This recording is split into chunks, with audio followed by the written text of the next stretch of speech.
And Nikki's battle isn't an isolated one. In fact, this programme's learned that the eating disorder charity Beat received 17,209 requests for help in March. That's an increase of 302%. And to put the seriousness of the illness into perspective, the chairman of the eating disorders faculty at the Royal College of Psychiatrists in Scotland, this is Dr. Steve Anderson, said in quotes, "Eating disorders are the deadliest and most lethal of mental health conditions." And that's quite a statement. Well, earlier I spoke to the Dundee author of Seconds to Snap, Tina McGuff, and Holby City actress and charity manager of SEED Eating Disorder Support Services, Gemma Oaten. And I began by asking Gemma to tell me what she knew of Nikki Graham.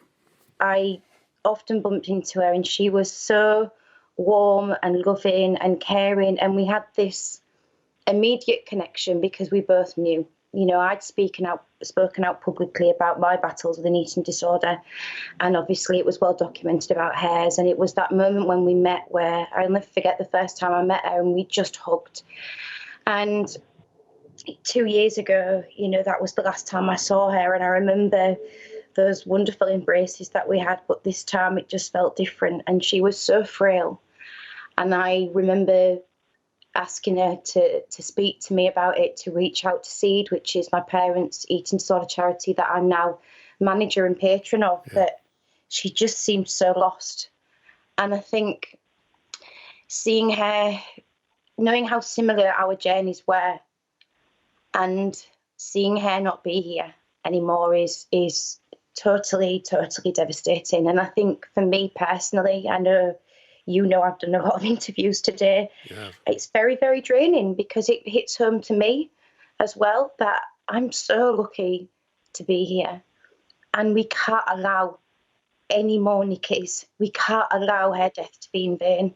And I think that's why, you know, this devastating event has opened up a conversation which is bittersweet, because on the one hand, it shouldn't take a beautiful woman's life to have this conversation. But on the other hand, I know Nikki is in a place where she's not in pain anymore, and she will be so proud and pleased and grateful that the conversation is being addressed.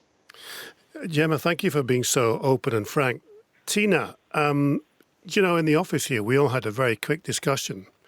Mm-hmm. And everybody was kind of admitting that nowadays we all think a lot about what we eat. We think maybe too much about what we eat. And there's a spectrum here.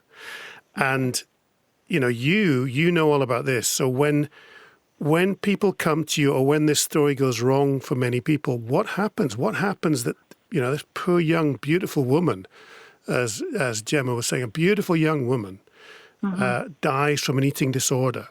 What happens?